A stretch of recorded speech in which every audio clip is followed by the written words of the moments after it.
Təəccübləndirən yalnız o idi ki, necə olub ki, bunu lap əvvəldən başa düşə bilməmişəm. Bunlar hamısı ta qədimdən hamıya məlumdur. Bugün sabah sevdiyim insanları, məni, xəstəliklər ölüm aparacaq və artıq aparıb da. Və üfunət və qurtlardan başqa heç nə qalmayacaq.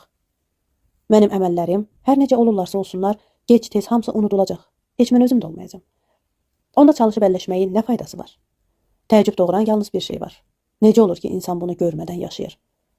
Yalnız həyat səni sərxoş edənəcən yaşamaq olar. Ayıldıqda isə bunların hamısını yalan, özü də ki mənasız bir yalan olduğunu görməmək mümkün deyil. Hətta gülməli və maraqlı heç nə yoxdur. Sadəcə amansız və mənasız bir yalan.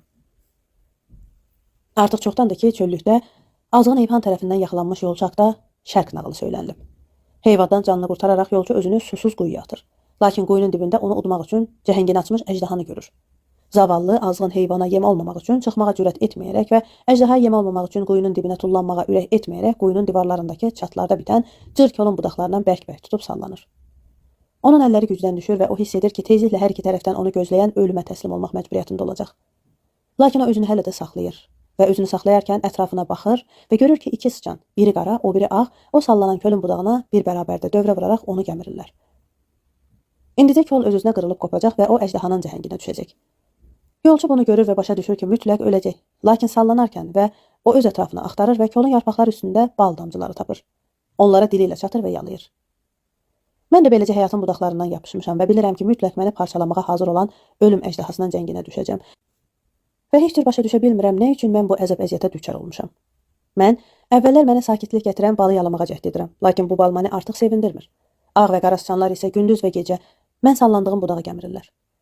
Mən açıq aydın əjdahanı görürəm və bal artıq mənə həzz vermir. Mən yalnız bir şeyi, qarşı alınmaz əjdahanı və sıçanları görürəm və onlardan gözümü çəkə bilmirəm. Bu nağıl deyil, bu həqiqətdir. Danılmaz və hər kəsə aydın bir həqiqət. Əjdaha doğuran vahiməni gözdən gizlədən əvvəlki aldadıcı həyat nəşəsi məni artıq aldatmır. Nə qədər desəm də, sən həyatın mənasını başa düşə bilmərsən. Düşünmə, yaşa. Mən bunu edə bilmərəm. Çünki əvvəllər bunu olduqca uzun müddət etmişəm. İndi mən gəlib keçən və məni ölümə aparan gecə və gündüzü görməyə bilmərəm. Mən yalnız bunu görürəm, çünki yalnız bu həqiqətdir. Qalan nə varsa yalandır. Digərlərindən daha uzun müddət mənim fikrimi amansız həqiqətdən yayındıran o iki damcı balın şirinliyini, ailəyə və incəsənət adlandırdığım yazıçılığa olan məhəbbət şirinliyini mən artıq hiss etmirdim.